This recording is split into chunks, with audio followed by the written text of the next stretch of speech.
Hi ZEEsters! Welcome to another vlog. My name is Z. For those who are new to my channel, I'm sharing videos about my life, my Aussie adventures, my travels, and pretty much anything under the sun. So for today's video, I will be detailing you how I moved to Australia. In Tagalog, paano ako nakarating ng Australia. What was the process, application process, the documents I submitted, timeline, and most importantly, how much did I spend? So if you're interested in knowing all of these information, keep on watching.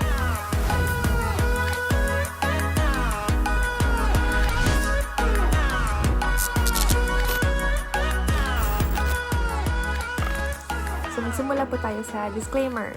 Disclaimer, hindi po ako agent at lahat ng sasabihin ko is based on my personal experience. And this was 4 years ago nung nag-apply ako for my student visa coming to Australia.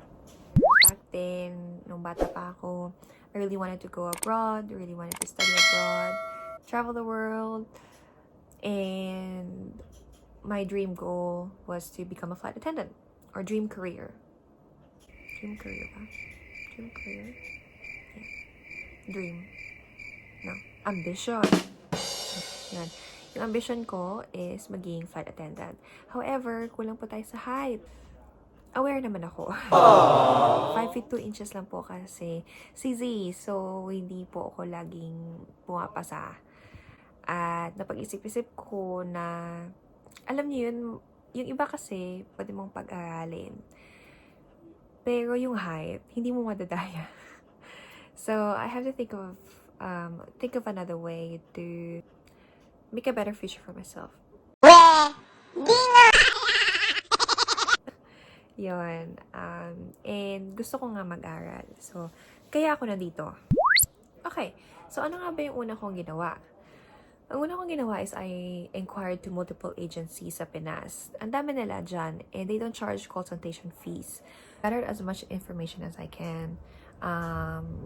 Information such as which school would be the best school for me. The rough idea as to how much tuition fees are,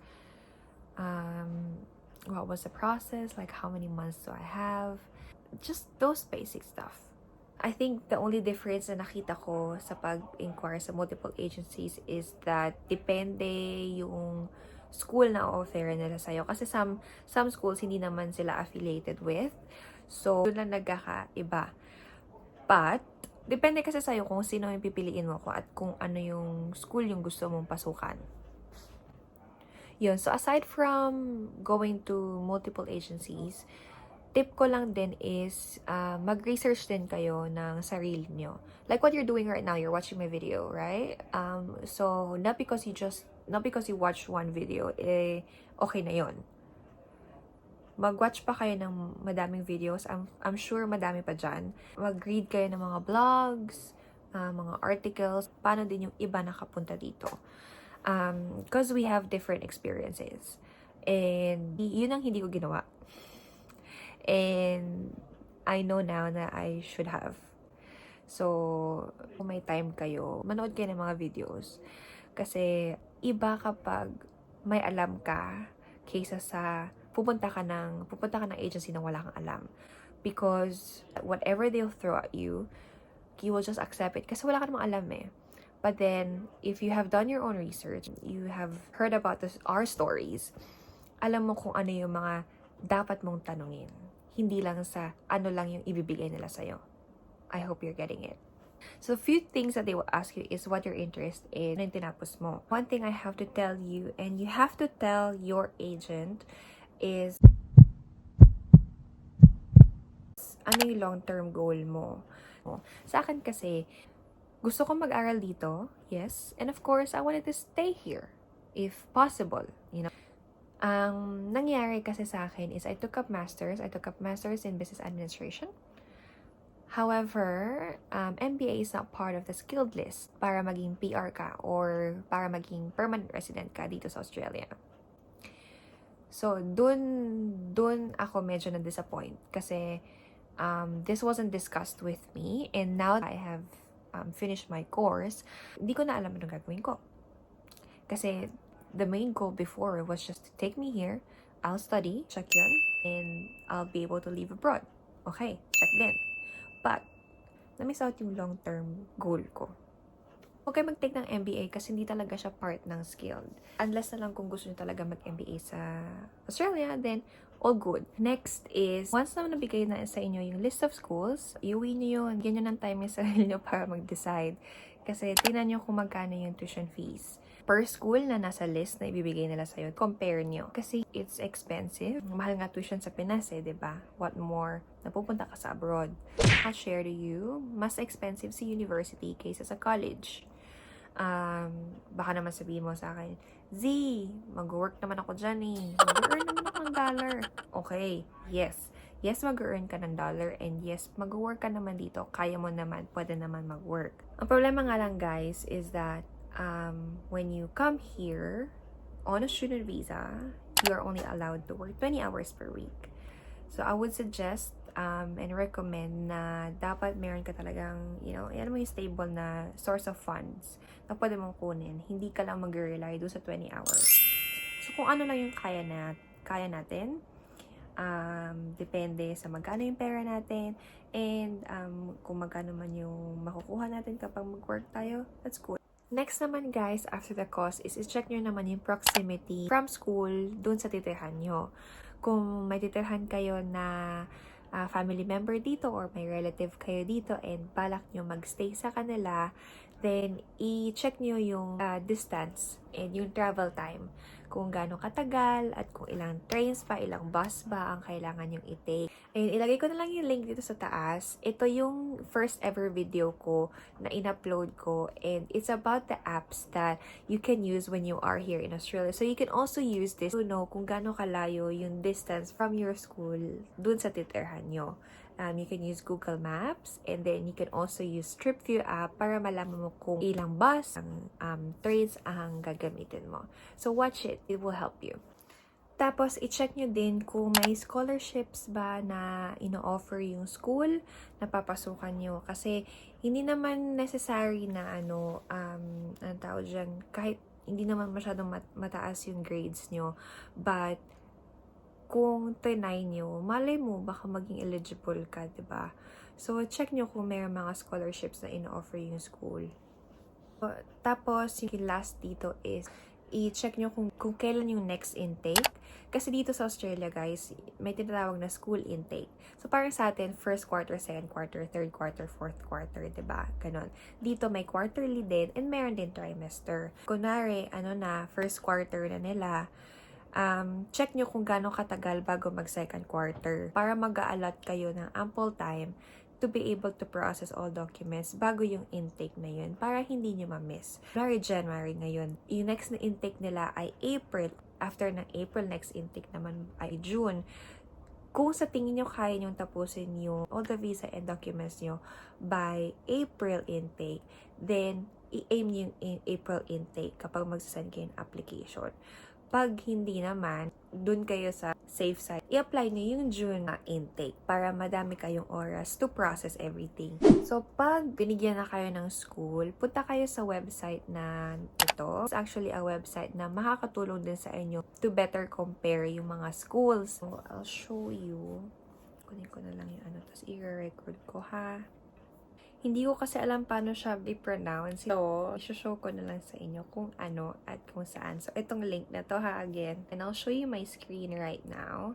Let's go to Google. Dito tayo sa baba. Yan, ito yung first one. So, pwedeng either course or institution. For example, gamitin na natin yung tinake ko. So, state is New South Wales. Then, course name is Master of Business Administration.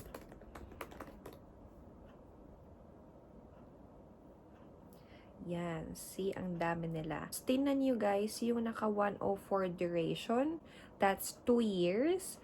Kasi 2 years ang tinake mong course, you will be eligible for another 2 years of visa, which is what they call temporary graduate visa. Pwede kang kumuha ng additional 2 years of visa dito sa Australia. Yun ang targetin nyo guys, para may 2 years tayong extra para bawiin lahat ng ginastos mo.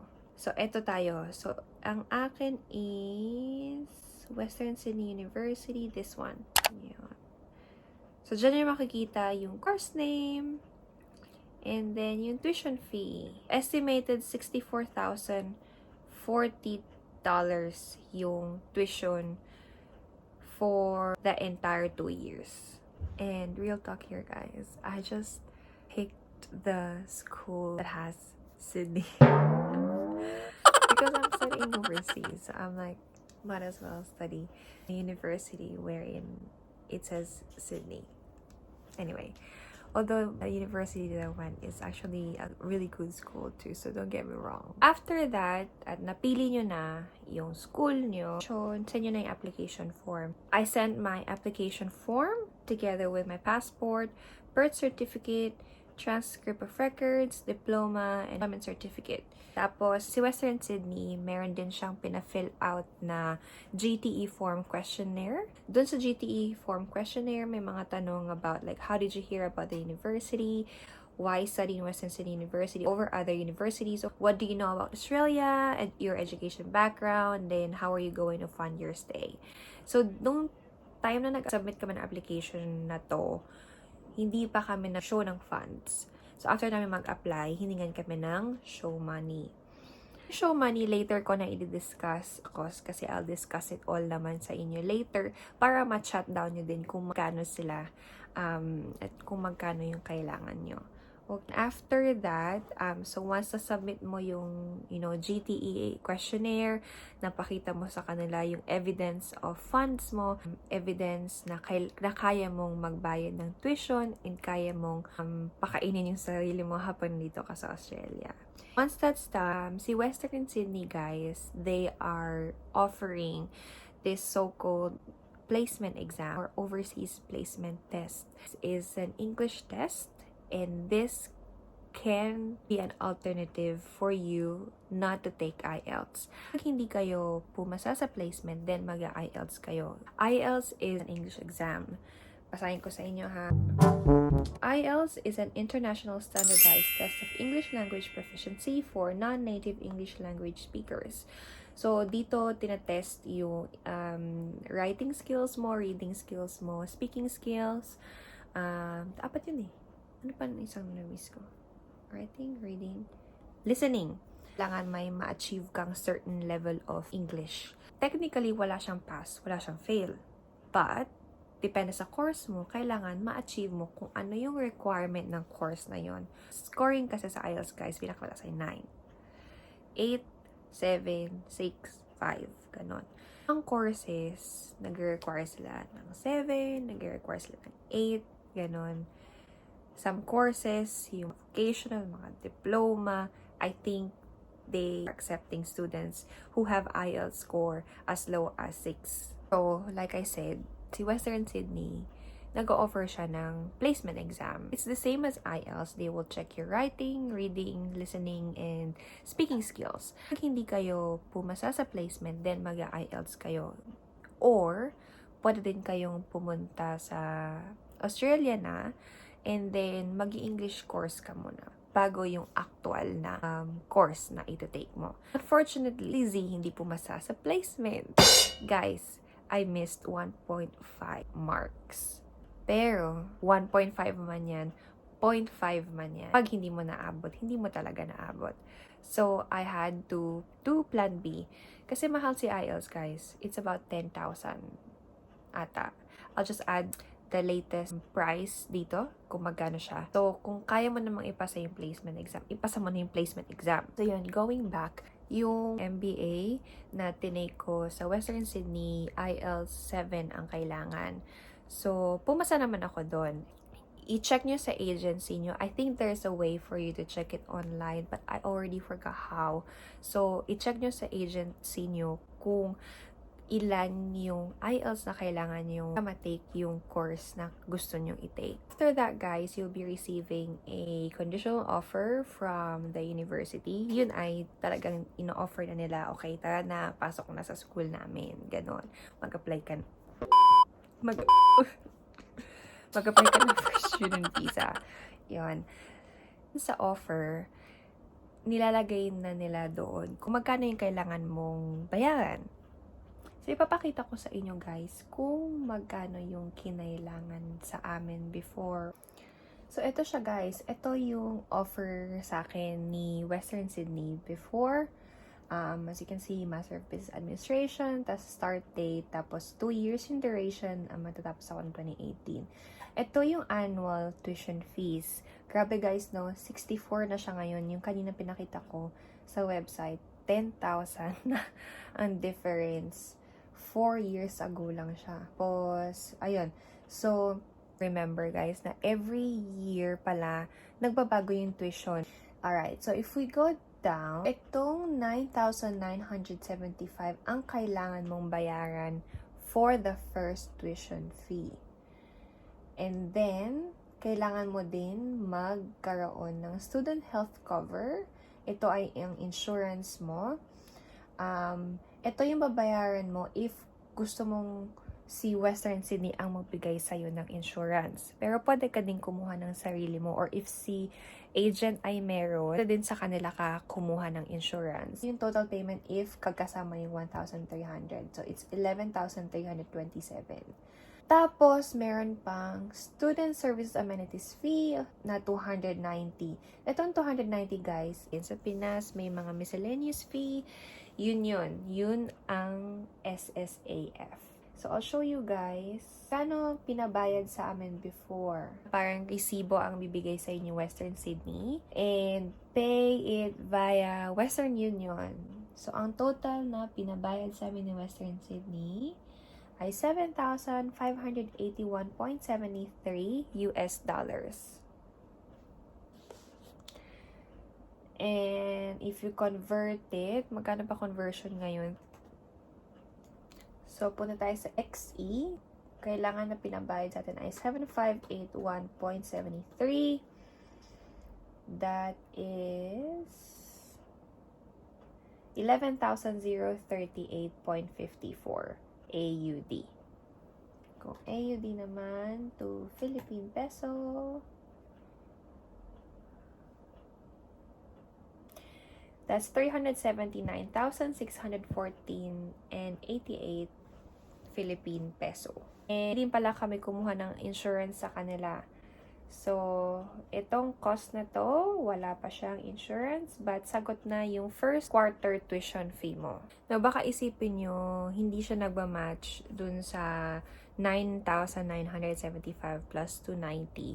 Hindi nagmamatch sa kung magkano yung US dollars. Depende kasi dun sa exchange rate before, kaya iba na din yung nag-appear sa atin today. And then, I'll show you ngayon yung overseas health insurance na yung i-avail.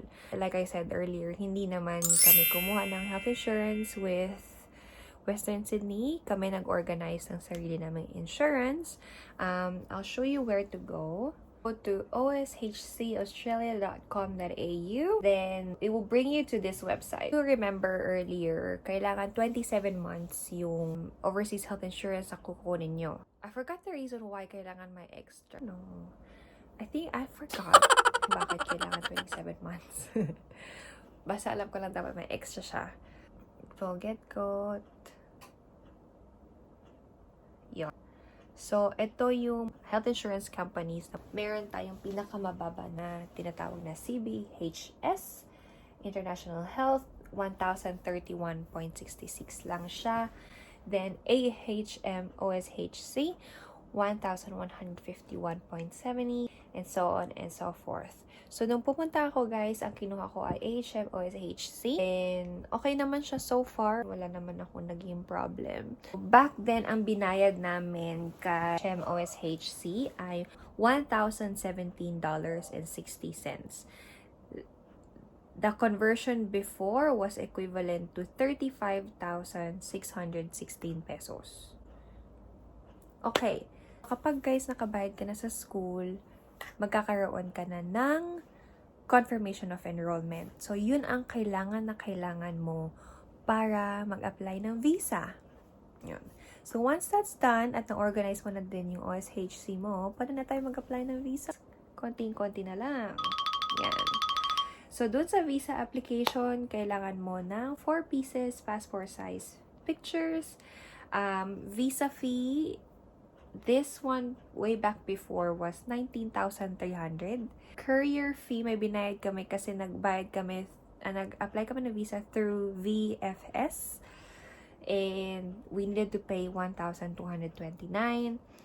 Tapos, kailangan din namin ng passport na kailangan naka-notarized, NSO, birth certificate, national ID kung meron, transcript of records, diploma, IELTS, kung nag-IELTS ka, kung meron kang employment certificate and meron kang marriage certificate, dapat lahat ng yan, guys, ay notarized. And once that's done, kailangan mo na magpa-medical. So, yung medical, guys, I don't remember and wala akong reference na kung nasaan. Sorry. Hindi ko na talaga siya maalala kung magkano. Roughly, maybe 6K. Pero, check nyo na lang kung magkano. I'm so sorry. And sa St. Luke's ako nagpa-medical nun. There are only specific locations kung saan ka pwede magpa-medical. Yun, guys. So, dun sa visa naman, yun, guys. So, nung nag-apply ako ng visa ko, I applied on 23rd of Feb.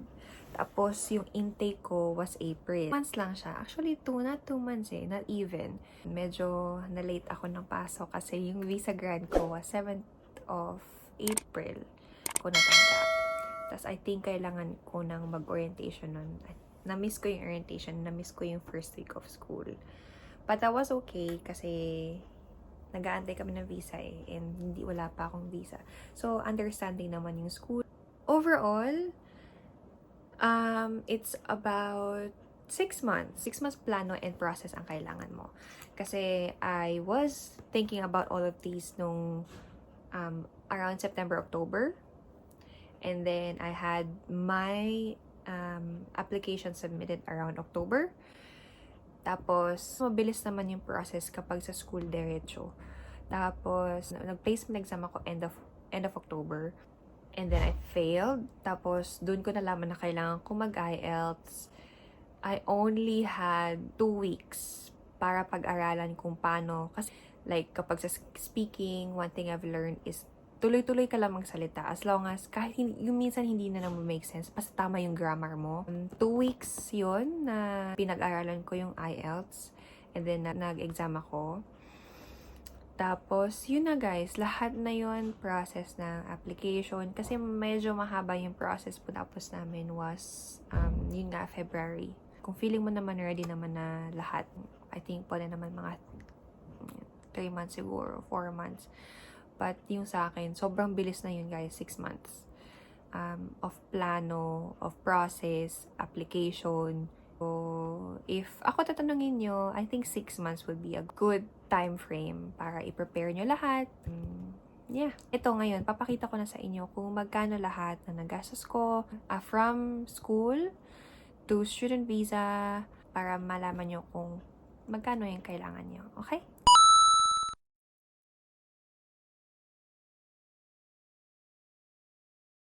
So that's it for today's vlog, you guys. I hope you've learned something from me today. Kung isa, kung dalawa, basta may natutunan kayo.